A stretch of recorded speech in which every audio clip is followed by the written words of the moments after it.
Good morning, everybody. I am just going to test my nerve by going live on our YouTube channel. So let me just make sure I get this right.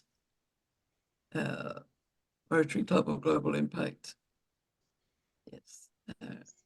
Okay. Oh, it says I can't go live because I don't have something. But what do we don't have? It says the user is not enabled to live stream. So should I just leave it at the moment? Okay, sure. Go ahead. We were just testing this out as a possibility, but I'm not very. We can do a test run afterwards, all right? After this show is over, so we can, get together and have a test, see exactly what happened. Sure. Okay. But we still will post. What we do is we record this meeting and we will post it on our YouTube channel. We were just trying to work out whether we could do the two things at once. But I'm a bit of a novice on this, and that's why I asked Isaac to help me here. So let's get started. My name is Dr. Pauline Crawford. I'm very proud to be president of the Rotary Club of Global Impact, to be here on this Tuesday, the 9th of April. And I'm really delighted to have you all with me, and especially to have Kay Doxilly with me to share some of her views about Reimagined Rotary and what Rotary means to her. And what I would like to do is to actually run through a few introductory slides to just share with you what's going to happen in this meeting. So if you'd like to watch your screen, I would like to just share a few ideas about what we're around. We're all in Rotary. And my passion is to enrich the world through the power of authentic harmony. And also we know that this is the year of creating hope in the world with our President Gordon McInally. My passion is that whatever we do in these meetings, whatever we do when we share, we really enhance engagement, open conversations that lead up to enhancing our lives in harmony. This is my absolute passion. And I feel that this fits with what we're going to do today in sharing across Rotary clubs. So it's all about knowing yourself, tuning into others, and creating narrative. And I think one of the things that's really important for us as Rotarians is the four-way test. So we know that when we look at the four-way test, is it the truth? Can we truly be arms across the world and make a difference in the world? Is it fair to all concerned? Will it build goodwill, better friendship? And will it benefit everyone concerned? And my passion is that the future is ours to create. I feel the world is in a fairly chaotic place at the moment. That's just my view. But what's really interesting is that we are a club that meets online. So this is a couple of captures of our meetings where we sit in India, in Bangladesh, in London, on the East Coast, on the West Coast. Megan's just come in from California. I know there's another from California. I've never been to some of these places, but we are here connected. And we have an honorary member in Manila, which sadly it's in the middle of the night, so she's not here. But our club is virtual, so we meet twice a month. Now, this is my husband who lives here in Las Vegas, and is the reason I live in America. So I met him, I'm from London, England, and I met him in Budapest in 2011, and he brought me here. So here I am with you.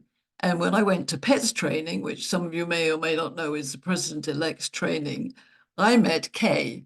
And here we are. We first met at this wonderful event, Kay, didn't we? And we really got on very well. And I was very privileged to be at Kay's presidential,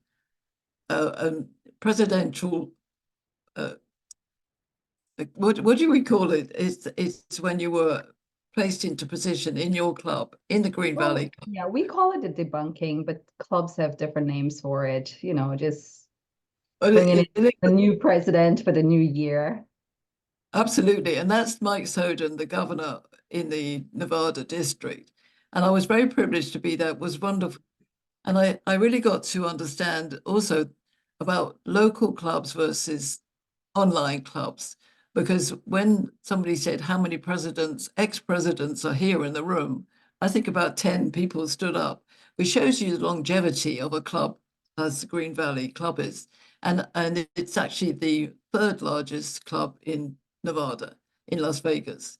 Anyway, I was very privileged to go and present to Kay's club. And here we are standing against the banner four-way test. And then the last picture was when Kay presented me my Paul Harris pin and certificate. So I'm very grateful to that. Thank you. And therefore, it's a real privilege to have Kay with us. And she's going to talk about Rotary Reimagined. And we're going to discuss that. And for me, it's been a real big journey understanding how to be a president of an online club. We have our past president and founder here, Marty Mongiello, and I was really proud to take on this role. And one of my passions was to get to know everybody, because when you're online, you don't get to hug, you don't get to sit in the same room, you don't get to have that camaraderie that comes when you're actually physically together. And so we've been running a lot of passion projects over the last 4 months, about, or longer than that, since I started. I can't remember the time zones now. So we've had members come in and talk about their passion project on our 4th Tuesday of the month. And it's been a real privilege to get to know what everybody is doing. And Shankar, our secretary, is also looking at how we maximize those projects together and buddy up and make sure we make these things happen, because we don't have the same ability to do local service projects as one would do in a local club, which meets every week or every other week. And also we're going to hear about Anne Frisk, who's a guest here today. Thank you, Anne, for coming, about her resolution about ridding the world of nuclear weapons. So we will come back to that. Now, I just want to focus on who we are, how we are together, and how we can actually make a difference in the world with our presenter and all of you asking really, really wonderful questions and getting involved in a conversation. So I'm going to invite Kay to take the floor.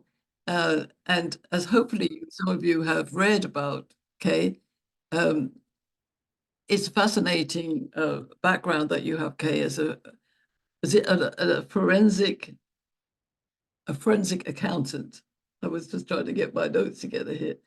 But I want to really get you to get to know this wonderful lady, because I'm very inspired about how she has inspired her club. I've been privileged to go to the club 3 times, I think now, and the welcome is wonderful. And I think that I want to just explore with all of us how we can make our online presence together as community-based as it is when it's a local club.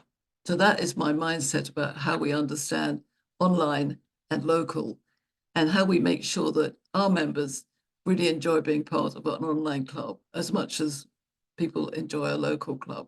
So Kay, I'm going to invite you to take the floor and share with us your Reimagined Rotary and what makes you an amazing Rotarian. Thank you, Pauline. Good morning again, everybody. Nice to see you all. I'm going to share my screen here. I have a bit of a PowerPoint, if that's okay with everybody. So I'll get that going.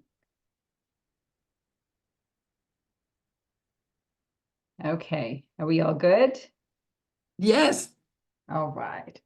So I don't know. I think it's so difficult to find an adequate topic of presentation when we're talking about Rotary. I mean, most of us who've been in Rotary for a while, we know that Rotary has been innovative in its own ways. But I think in this current environment that we are, it is always important to look at how can we do things better? How can we move? How can we shift? How can we evolve? And so that's kind of the reason I decided to choose Imagine Rotary as a topic of presentation today. So For our visitors, Rotary International is a service organization, and Rotary International was founded by Paul Harris in 1905. He was from Chicago, and originally it was not founded as a service group at all. It was a way that people can come together and build friendships, and it was an all-men's group. It wasn't until just 1986, I believe, or 85, that women were even allowed to be part of a Rotary, right? And so when I say about Rotary consistently being one of those groups who recognize the need for change and evolving, we will see that as we go. But now we have over 46,000 member clubs all around the world and 1.4 million individuals. We've seen that number fluctuate, but for the longest while, we heard that 1.2 million number of members around the world. And I think as we are changing, as clubs are evolving, like your own club, we're able to bring more people into the niche. So that certainly has been a great thing for Rotary. So what has Rotary's traditional approach been to, since they got in as a service organization and they decided, you know what, we can do far more than just coming together and chit-chatting about what's going on in our lives and playing a round of golf. We can actually impact the world in some way. So how have they been able to do that? So traditionally, Rotary has gone into community service, humanitarian projects, international collaboration. We do stuff with Shelter Box, and Rotary has gone on to foster international understanding and peace building. And some of the programs that we use to do that are through youth exchanges. I've been part of RILA, I've been part of TLC, I've hosted international students. So that's just the way in which Rotary has said, okay, how can we actually foster peace? How can we build understanding with people that we don't understand, we haven't met, we haven't spent time with? And I think, I'm Canadian also, and Lester B. Pearson, one of our prime ministers, said, you cannot adequately get to know somebody unless you get to meet them. How do you really know them? And I think Rotary has done that through fostering cultural exchanges and global awareness among young people. Rotary has a Rotary Peace Center, and they provide scholarships for individuals who want to pursue studies in peace and conflict resolution. So that's one of the things that Rotary has done. Through their partnerships and collaborations, Rotary has been great with going in and partnering with NGOs. We talk about Shelter Box, who we were one of the first to be on the scene when there's a natural disaster. We try to include community development in that. We've done a lot of social projects. Some of you have gone to many countries and dug wells and all the wonderful things that we do. Rotaplas, we just had a Rotarian from our club come back from Rotaplas. In May, there is a Corazon going to build homes for people who need better housing situations. So we do amazing service projects internationally and in our own community. My own club, just over Christmas, we had a service project where we gave 460 students at an entire school care packages, which was not just a gift for Christmas, but it was a beautiful bag which had books and dental hygiene products and toys, and they got to choose a big toy, because sometimes kids don't have that opportunity. They got new socks and just fun things that they could really enjoy for themselves and their families. So we do those things in our community.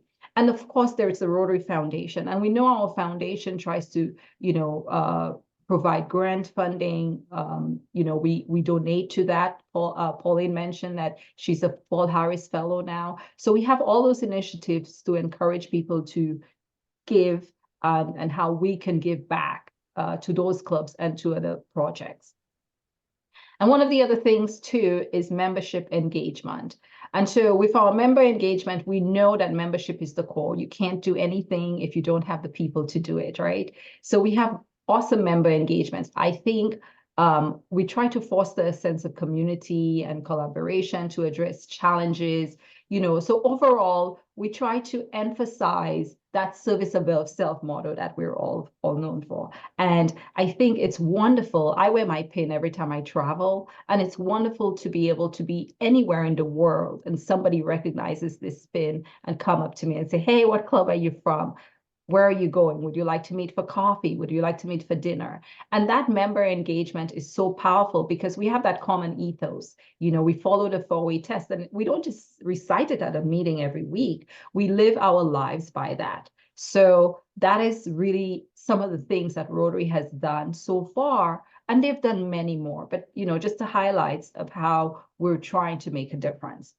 So you're saying, well, if Rotary is doing all of these things, well, why do we need to reimagine Rotary? We're doing pretty darn good. You know, what's the point?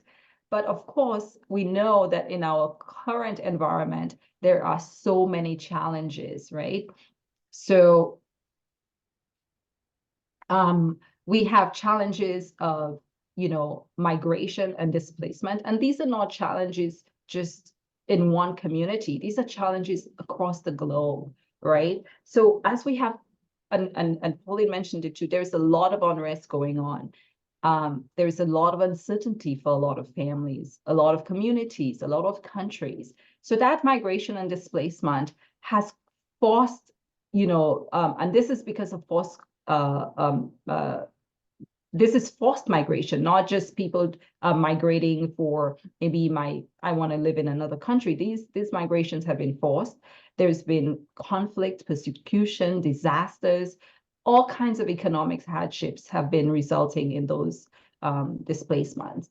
So on top of that, we have technological disruptions. Now we see a world where everybody's talking about AI, you know, artificial intelligence. What's going to happen? What is going to happen in the workforce? You know, and we can see that already there's that digital divide that's presenting a lot of challenges. There has been job displacement for many people, and not to mention privacy concerns. UHC, which is a United Health Group here, they're one of the biggest health providers and platforms in the US. They were hit by a cyber attack. For weeks, their employees could not be online and could not do their work. So we have all of those privacy control concerns, cyber threats, and access to information that is hindering us from doing the good work that we would like to do. Now, there are really great things with technology. Also, it's allowing us to have this meeting today and to be in all different places across the world. But we have to still recognize the challenge and the threat that it can pose to us if we're not handled properly. And environmental degradation. Again, you know, there's so much talk about, you know, is climate change real? Is it not real? What's going on? You know, over last night, I was listening to the news and people in New York were saying, it's the coming of Christ. You know, we just had this massive 4.8 earthquake, and now we're having this complete eclipse. And then they were talking about cicadas coming, and it's going to be 2 types of cicadas coming this year. So people are in a state of angst, right? And whether Rotary is non-religious, non-political, but whatever your persuasion is, there is that genuine concern, even if not for yourself, but that your neighbors have, your colleagues have, and it creates an environment because we don't live in a bubble. So we're all taking it in some way, right? So there is that. And whether you believe you're a climate change believer or not, we can see real signs that there are things happening in our world. We are producing more pollutants than we ever did before. There's so many things happening. So that is something that is a real challenge. The public health crisis. Right? Gone are the days where we thought we can handle all our things in one little niche. We're a global community now. And if COVID-19, whether we believed it was a government attack or whatever the conspiracy you believe, the one fact remains that whatever happened, somebody from one part of the world could be in another part of the world within hours. I went to Malaysia and Singapore over spring break. It was 9 days. So we know the ease of travel now, right? And how easily things people move around and diseases can be transferred from one place to the next. So that too, I think, is a real threat. Our current president, Gordon McInerney, is very big on, mental health. And we are seeing more and more mental health disorders and more conversation about that. We're seeing people being more aware of their health and taking obesity and diabetes more seriously. So these are real concerns and challenges that we will have to face as we think of how do we interact with communities moving forward. And then adapting to our demographic changes. Well, we know that there's been a shift and the younger generation are becoming more involved in the social impact of their communities, right? So we're facing the challenge of attracting and retaining members. And so I think just understanding how to adapt the approach to a younger demographic while still maintaining our base is actually a challenge, because with everything else, there's a culture that gets built in. But at what point does that culture remain stoic? At what point do we say, well, can we rethink what we're doing? And where do we find that neutral ground?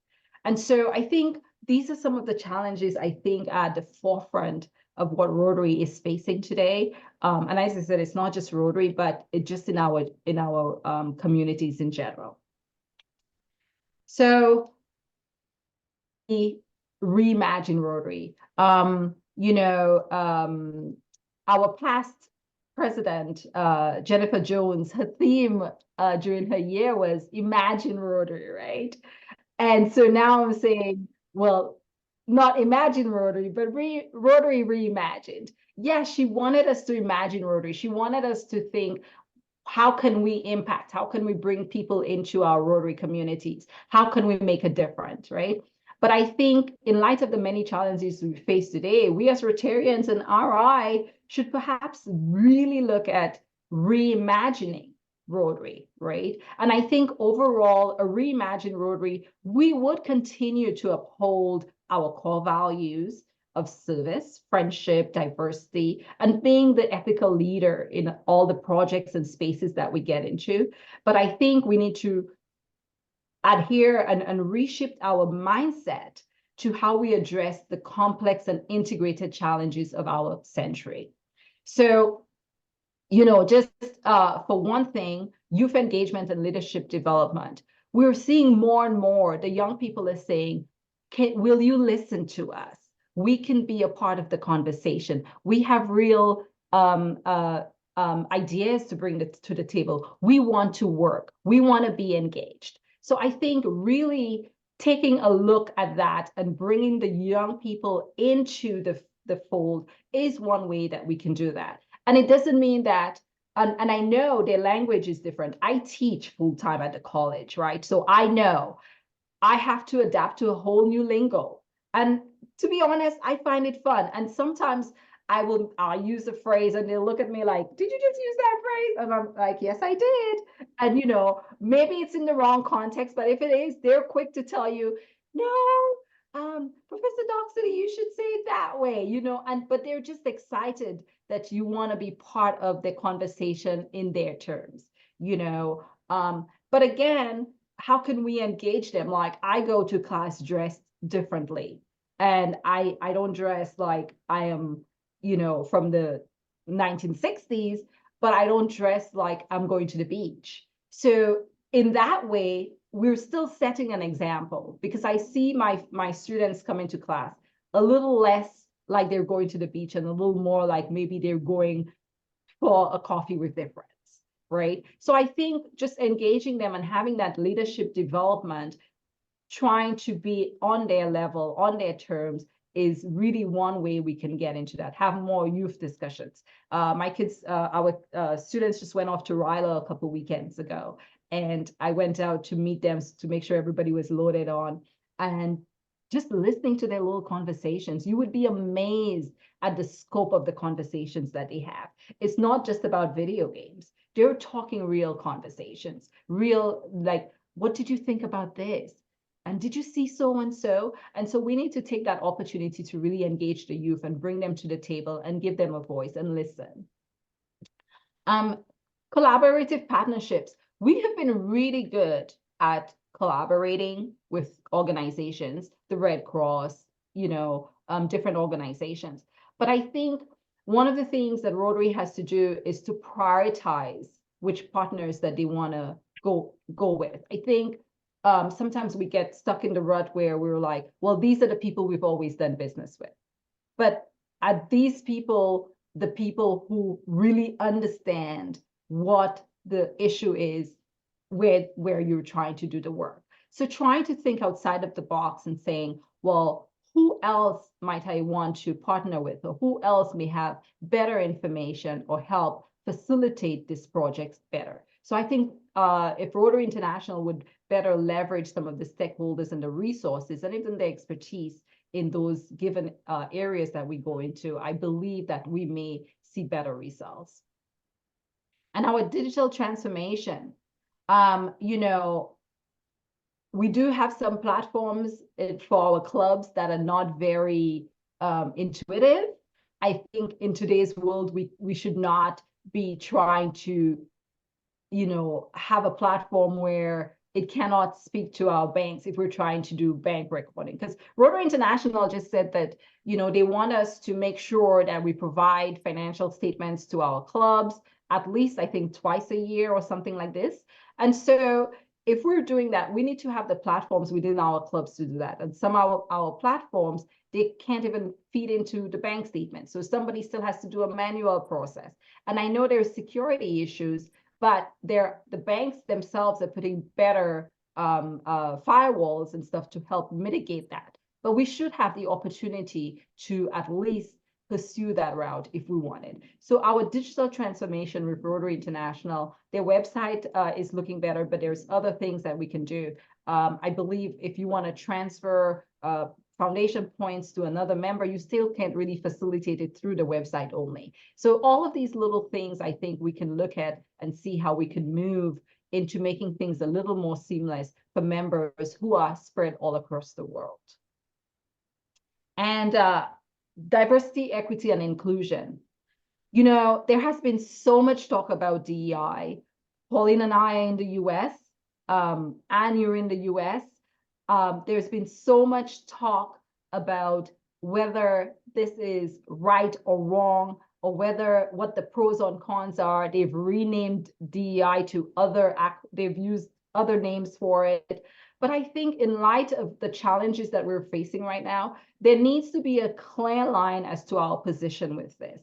And Rotary International has included it as the mandate, but how do we actively promote it? How do we say that this is a conversation about looking at perspectives, different expertise? It's not about just saying, well, I need to have one minority, one non-minority, one Caucasian, one non-Caucasian. That is not the conversation about DEI.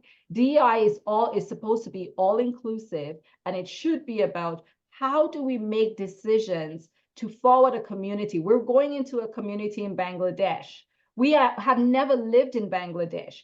How can we, as Americans, Europeans, wherever we're from, without an intimate knowledge of the culture of the people, effectively provide a service to a people that we do not adequately understand? So there goes DEI. There goes letting somebody there in the community explain to us, how do they live?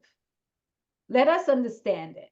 Right? So when we speak about DEI, I think we need to try to make it less taboo and more about this is a matter of trying to come together, bring members together, bring leadership together, bring diverse voices together and perspectives, and accomplish a task with the best outcome that we can get for the total group of people that we're trying to work with. And so as thinking outside the box, it would involve us thinking outside the box. It would involve us really opening our mindset to saying, we have been doing things so well for so many years. We've come this far. Rotary is over 100 years old. We have longevity. We have members who are eager and excited to get tasks done. But how can we retain those members? How can we bring along the members who are stuck in the rut? Because let's face it, there are members in my own club, and Pauline, you said wonderful things about my club. Thank you very much. We are a really good club. However, in my own club, there are still members who are not happy about a female president, who are not happy about a woman making a decision, right? Who do not understand why we should allow somebody of the same, couples of the same sex into the club. There are members who still have very strong views about their beliefs and what Rotary should be. And so the conversation about Rotary Reimagined is not necessarily changing their mind, but at least giving them information and letting them see that in spite of what your beliefs are, we can still come together and we can still meet the mandate of Rotary, which is service above self, right? So these are some of the things I think about when I think about reimagining Rotary. You know, there's so much we can go into and talk about, you know, that we've started having the conversation and we continue to do that. But I would like to, you know, at least have a discussion with you all. If there's any questions, I would like to get your input as to what do you think when you think reimagine Rotary? Do you think, you know, in the next 50 years, Rotary can evolve to meet so many of the challenges that we're going through? Do you think that the membership campaign that we're trying to be on to maintain members are good? I mean, we had End Polio Now that was so instrumental, and I think if we can do that with polio, why can't we get behind this with the reimagining Rotary and bringing more people on board, help letting everybody feel comfortable within a space to be able to bring their talents, their gifts, and all the things that they have to contribute to what we are trying to do. So I'll open the floor up. Thank you very much to you all. If there's any discussion of questions. I see Doza, you're clapping or you have a question? Thank you, Kay. Thank you. Thank you. Thank you. Thank you. Do you want to come off share? Yes, and if anybody wants to get in touch with me, here's my QR code. You can just scan it for my LinkedIn, and I would be happy to link up with you and we can have some further discussions. And I will see you at international projects, wherever, you know, who knows, it's a small world now. So thank you so much for having me, and let's keep the conversation going. Absolutely. Thank you, Kay. And one of the things I really resonate with is the idea of having more and more conversations, because that's my métier. And Nurse Rosa says, well, she was so inspired, and I am too. I think, yeah, listening to the youth and listening to everybody and not having taboos, that's the other thing. And not living in fear. I think, you know, there are so many people who live in fear. My passion is conversations without judgment. How can we do that? How can we really listen to each other? So I invite questions now. Does anybody like to come forward and make a comment or a question? You want to raise your hand. Can we reimagine Rotary? Do you have any views, Marty? Marty, yeah.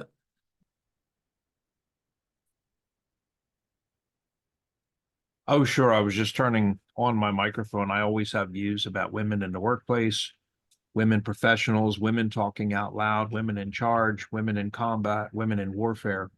I have lots of comments about women across the earth, and they're all welcoming and encouraging. But, you know, like Kay mentioned, even though this club is almost 70% women, there are lots of people that are still shocked. Even Jennifer, I had dinner with her one night, and when I told her that we had 18 women join in one day, she was stunned. And she had to like repeat herself. What?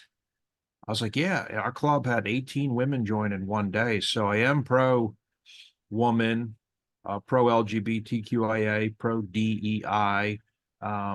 all those things for an inclusive world. And honestly, it doesn't matter to me what a person is, even if they say they're asexual for the LGBTQIA and that they have no interest in sexual preference. They're just going through a psychologic phase. I always approach that as like, why is that any of my real business anyway? I don't care and don't want to actually know anything about what you are into or what you are doing in the privacy of your bedroom. I don't want to know about anything about it. Okay. And I don't want cameras, photographs, filming, knowledge, you to talk with me about it. It's none of my business. And secondarily, I don't want to know about what you're doing. Okay. I'm uninterested. So please keep it to yourself. And it seems like there are a whole lot of people with the governor of Florida making DEI illegal across the state and stripping it out as fraud in all of the colleges and universities, ending all the programs, shutting down all financing, terminating all employees. We do have that cross divide on Earth now. And it's always been, I think, what James Madison tried to do here in the United States was religious driven, religious based, private religion, private beliefs, 560 some Bibles that are printed in America, 30 plus of which are different King James versions. It's always people who are voted into office who are in charge, whether they're in Rotary as a president or whatever, Kiwanis, Civitans, government. They're always trying to drive and institute my church with my Bible, number 311. That's the one we're using with my pastor, 311. So I'm going to drive 311 down everyone else's throat, 400 million people in this country. And I'll bring that with me to other continents. I'll bring 311 when I go to Africa. We'll have 311 mass printed, 20,000 311 Bibles. We'll hand them out at cases and boxes. And that was what I noticed when I lived in Asia for many years, Pauline. And when I lived in Europe for many years, and then I'll shut up, was a lot of people would ask me, and you are bringing Bible with you to hand out here? I'm like, no, I'm not here to hand out anything like that. I would only respect and honor your religions, your beliefs. And I'm not here to do that. No, I don't have any boxes with me to do that. They were always very surprised and welcoming, and they would bring me to their mosques and to their synagogues and to their temples and to their churches and have dinner every night of the week. Absolutely. I had So dinners. absolutely. But so Marty, we have to get into real conversation, don't we? That's the thing, is to and I like the comment that, if we went from America to Bangladesh, or when I arrived in Malaysia, I'd never been there before. So I watched and I listened. And in fact, the first day I was invited out for a birthday lunch with Muslim friend with his wife in a burqa. I'd never been in that situation before, but I just got into the conversation as a human being. And I think that's what we need to do. We need to get into these conversations as a human being. Thank you. The challenge with having labels like DEI is that we can get confused about what that's around. And that's why I picked up from Kay is, I went into a DEI session at Rotary International Conference back in Houston in 2022. And it was far too much about labels for me and not enough about conversation. So I think we've got to be aware of who we are as human beings. We've all got the most amazing, beautiful, natural gifts. That's what we need to share. And who knows more about yourself than you? You don't need to use anything else. That's the way I think. So Quanta, you have your hand up. Would you like to make a quick comment? Yes, thank you very much. Yes, I will be very, very quick, I promise you. I am imagining Rotary to pursue peace with its utmost effort in 200 countries almost, and 1.4 million people. Just imagine what Rotary can do to make our world free of nuclear weapons, so that we are not going to be losing everything in a matter of seconds with these horrendous horrendous weapons. Thank you so much. I imagine a world through Rotary without nuclear weapons. Okay, we're going to touch on that in just a minute, but let's just focus on some of the comments that Kay brought to us. Megan. I just have one quick comment. Doesn't Rotary have a like a international marketing group? Because what I think personally, my just 2 cents, is that Rotary is such an amazing club, but we need to get to 25 to 35 and make it sexy. You know what I'm saying? And from a marketing perspective, social media perspective, we can do that. And I'm sure that there's some amazing marketing group at International Rotary that has people just waiting to do something like that. You know what I'm saying? Okay, yes. Let's I like that comment. Aaron, what's your comment? And then we'll come back to you, Kay. Aaron, you're on mute. Okay. Yeah, sorry, I was muted. But yeah, that's exactly when I was in DC and attending the Crystal City Pentagon meetings and functions. That's exactly what I helped them do, because they had, an older crowd initially. But by the time I left DC to come out to Maryland, they had 20 plus new members of all younger people, 25 to 30 that worked around DC. And they were involved. They were all showing up to the meetings, wearing the T-shirts, going to the benefits, and then recruiting other younger people as well. And that's a lot easier to do with a club that's not virtual, because like you said, Dr. Crawford, you're in person, you could talk after the meetings, ideas for benefits and things like that, projects. And, it was like word of mouth, and, they bolstered their ranks with younger people that way. Absolutely. Want to do with our stories and get, people more, not something that's kind of entertaining and appealing with like some of the people that I've recruited, like Professor Stone, Larry Myers, Colonel Campbell, etc. Because they've got books out, they have really exciting stories to tell, and that's going to attract younger people, because there's like Professor Stone's gonna be talking about VR and XR, working at NASA, and you got Larry's gonna be talking about his time at the agency. That movie Argo was inspired by him and Tony Mendez. It's gonna be more entertaining. We need to make it appealing that way, because that's what younger people, their attention spans, that's what they're attracted to. I think so. Marty's just put the Marketing and Brand Center link in, which is brandcenter.rotary.org. Kay, what's your thoughts about what you're hearing? I think it's a great conversation. I just want to mention in Marty's piece, I think it's not that I mean, I know you care about the person, but I think people's sexuality is a personal thing, I believe. But I think sometimes to the point where it comes to an accommodation, then there could be conversation around whether somebody needs an accommodation. But we don't want to seem like we're dismissive of people, because everybody likes to share pictures of their grandchildren and their dogs. And I think sometimes if somebody's a little different, in terms of having a different lifestyle, they might be hesitant if they feel like, oh, if I showed a picture of my child, but it just happened that I have a female spouse as opposed to a traditional male spouse, and I'm female. So I think those conversations, these are the areas where we have to be sensitive to that. The other thing around the age, I think it's very interesting, and I did have a note to mention that. So thank you so much for bringing that up, because I just looked at my notes and I did not touch on it. In my own Rotary Club, when I was in Canada, we had a member who joined and he was 20-something years old. And, Rotary was always so strict about, well, if you're not quite 30-something, almost 40, you can't really be a Rotarian. You have to be in the junior group, right? But he came on board and he went on to become president of our club.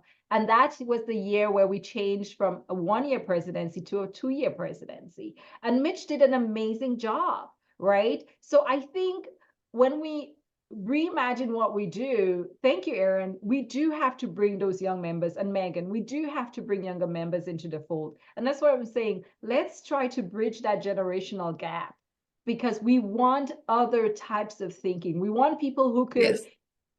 manage the Zoom meeting and know all the things that's going to need to be done. And it doesn't mean that more advanced people don't know, but the reality is this is a generational thing. They grew up with their little fingers swiping on their tablets because they didn't have traditional toys like me. I had a little top and a zwee. They don't know about these things, right? So I think it's such a great conversation to have to bring those people into the fold. So thank you so much for your inputs on that.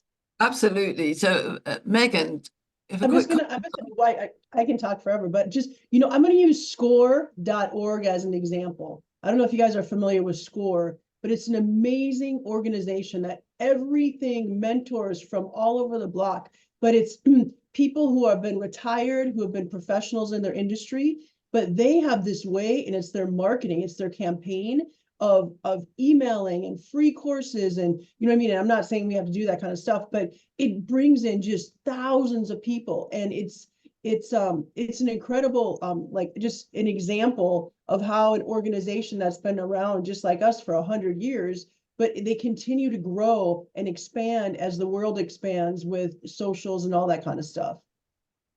That's great. So can you, yes, that's great. Can you put the details of SCORE into the chat? Because we got a president here from Nigeria, actually, welcome, who was asking about that. But I agree. I think multi-generational research shows us that, you know, young kids and oldies like me, you know, when we get the generations mixed together and we really listen, that's when we're going to power up something different in the world. Well, and it helps all the generations. It helps everybody. I mean, it helps everybody, yes. But if that's you're 20 years old and you're starting a business, you can go to them for advice. And that's the same thing basically that Rotary does, just a different twist to it. You know what I mean? Yes. And that's why I think that'd be a good idea. Don't you think so, Kay? Yeah, absolutely. Did you know about SCORE? I think one of the presentations, it was a training we're at last year in Panoma, California. They brought one of the people in the panel mentioned it, but I haven't looked at it myself. Okay, I didn't know about it, so that's good to know. And it's to do with the SBA. I think there are lots and lots of tools and resources out there for us to make sure that we get into conversations, but it starts with mindset, doesn't it, Kay? So I think, you know, it starts with our mindset to really free ourselves of limitations and listen to different perspectives. That's my passion is if I'm in a circle and I actually don't like what somebody says, I just think, well, that's a very interesting perspective, and allow it to be part of the space in the conversation that we're having. I want to thank you, Kay, for helping us to reimagine things. I love reimagine things.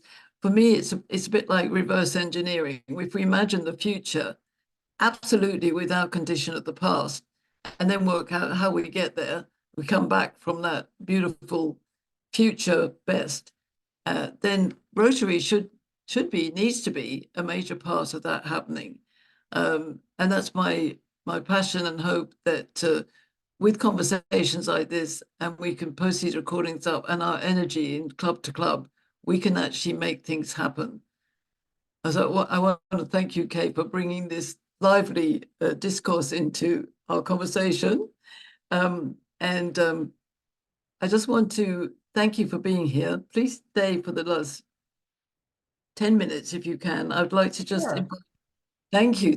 Will everybody give a round of applause to Hey, Thank you so much. I was totally inspired. So thank you. So I'd like to just introduce the idea that ask Anne as well to help me understand how we do this. But basically, the resolution 24, which Anne brings to the table today, is to my mind a simple one. It's to rid, as Quantum mentioned, is to rid the world of nuclear weapons. Now, the proposition is not that we actually go do that personally, but Anne will explain are asking Rotary International to do it, and we're inviting the club to vote for it. And maybe you could take it to your club, Kay. So Anne, explain very briefly. Thank you so much for inviting me. I think I couldn't have come at a better time to talk about reimagining Rotary, because that's what we've been doing for the past 5 years, was to imagine that Rotary could utter the words Rotary International from the highest levels, like they did at the climate conference in Dubai. Our position. So let's imagine it would be, we are hopeful for a world free of nuclear weapons. It's the only position that Rotary can take, because we cannot advocate for war. That would be a violation of our charter, of our principles. It would not build better friendships. It would undermine, in fact, nuclear war or accidents. You know that 2 nuclear bombs dropped in North Carolina years ago. Very scary. One at least was armed, but lucky didn't go up. So we're all here today because luck was on our side. Luck is not a good strategy to rely on. So we've been reimagining Rotary as doing some very simple things like going to disarmament meetings, because if you advocate for peace, you need to be there when things are tough. And you need to be there with the words, we can work this out. We have Rotarians on all sides. Imagine there are Rotarians on both sides of this issue in Gaza and Israel. There are Rotarians in Russia, some who are supporting the war, some who don't like the war, but we're all Rotarians. If there's a nuclear war by accident or on purpose, and it could happen maybe just by somebody thinking they could just drop a, quote, little bomb. So we want to save Rotary first of all, but we're just asking them, this resolution is very simple. If we get 51%, it allows us to speak with the board. Imagine to go to all this work just for a chance to speak to the board of directors and ask them to consider just saying these words. We believe in a world free of nuclear weapons. It's the only position we could possibly take. So we're asking you to take one step toward reimagining Rotary, although it seems like you guys are really doing it here. Say yes to sending this resolution and ask your core representative to vote yes in October. Thank you. So the thing is, we can do this officially as a club. That's right, isn't it, Anne? Yes, you send the resolution as a club. Your district governor only has to say, yes, you had a vote, and it was a simple majority of yes. That's all. So generally, are we supporting this? I am. What does everybody feel? I am. I am, Yeah, of course. I am. I think it's childish that the earth has never been able to produce a strong enough leader to unite the world and stop wasting trillions and trillions of dollars. The legacy on earth of humans is pretty pathetic, that we've never, ever been able to produce a unifying single leader that could unite the earth and have just one military, which essentially would focus, Pauline, on intergalactic contact to protect the earth only, and would go in and, like, you know, in Ukraine, the UN should have gone in and established a buffer zone 100 miles long a year before all that stuff happened, and opened up a brand new arena, a $32 million arena for sports, and engaged in sports activities between the two sides, much like the Olympics, and prevented that invasion from occurring. That's the power of a united Earth force, is we're done with wasting trillions of dollars on one-upping each other. Oh, they've got the brand new model 6200D Master XL, missile. So we're going to put 16 trillion in know. the next 5 years into Yeah. ours into, it's pretty It's- pathetic. It is crazy. So I'm going to ask, I've posted in the chat the actual resolution. I hope that worked. There's a file there, which doesn't have a name on it, but you can see it there. That is the resolution. And if you would like to take it to your club, Kay, I think that would be good. Also, we have another present here in Nigeria. I'm sure if everybody comes together, we can support this. So in terms of the technical way we do that, I think you sent me a link, haven't you, Anne? Your district governor has to affirm the date of the club ballot. And you Okay, have to affirm that it was a simple majority, yes. So you can ask your district governor, because once you get the rules, then I discover that, well, no, the district can do what they want to do. So if they just say, no, just tell me you voted on it, that's good enough for me, and tell me what date. But I would ask your district governor because they may want to have that quote unquote paper ballot. okay. Well, what we'll do is we'll make sure, I don't know whether I can do this. There, you see, I managed to do it. Put a tick in that, but we will send a poll out to our members. Okay, Shankar, you can help me do this, and Marty, and we will I'm with you take on the the votes in. Yeah, and Yeah. Shankar is yeah, we And Pauline, we can get a soft vote if people just want to go down to the bottom yes, of their screen where it says reactions and there's a face.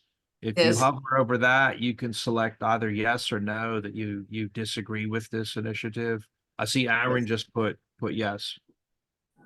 So President Francis, you said send the resolution. Yes, I've put it in the chat there, but if you put your email address in the chat, then I can do that. Isiak. So here's a quick idea, right? We can change the view to grid mode, and then, together, whether we are voting yes or no, we can just, so at the count of 3, we vote, put a thumbs up on the resolution, and we can take a screenshot and send it off with the, as part and parcel of our for submission as well to the resolution. Just saying.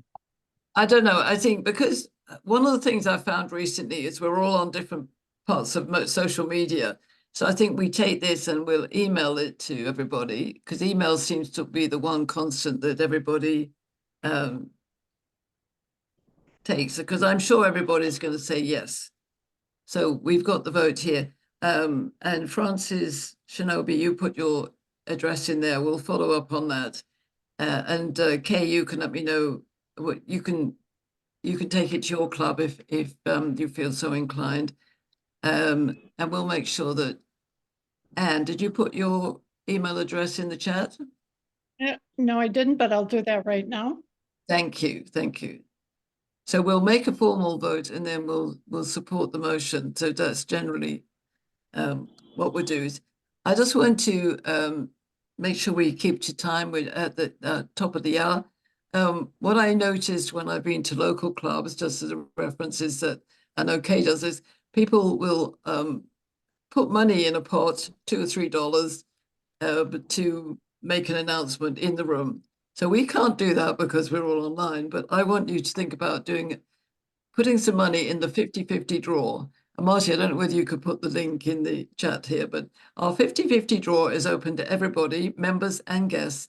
And the 50-50 draw, you could put in $1, $5, $10, whatever you want. And on June the 11th, we're going to draw that, and half of it will go to the winner and half of it will go into Rotary.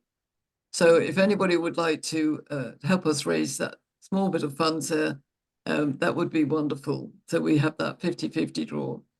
And we don't have a lot of money in our funds, but we do have some money. So if there we can talk about that at our next meeting where we want to donate to any worthy cause. But at the moment, I just wanted to make sure that we applaud Kay for her wonderful inspiration and reimagine a nuclear-free world.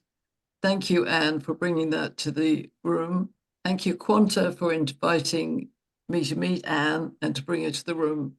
And for those of us on our leadership board, you can help me get this vote out to the whole of the membership and to our district governor, Deb Corbett. We can maybe help her to take it across the district. Yes, Marty? Thank you. That would be just great. You could have your district sign on to their district and club resolution. So both amplify our work and make it possible that we can have this conversation with Rotary International and help them move forward to a reimagined Rotary, one action at a time.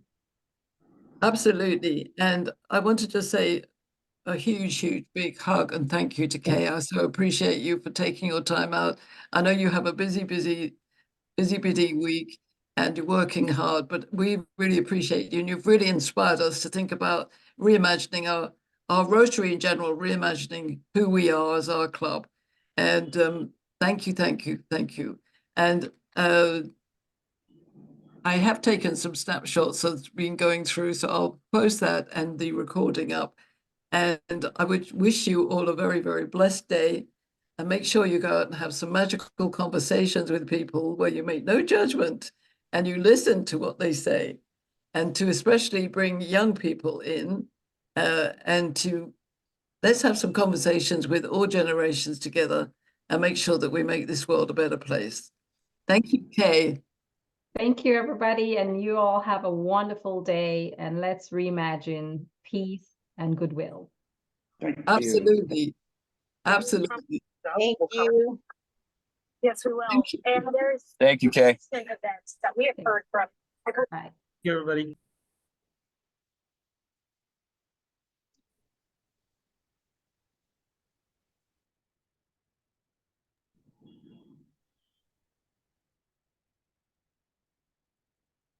Thank you.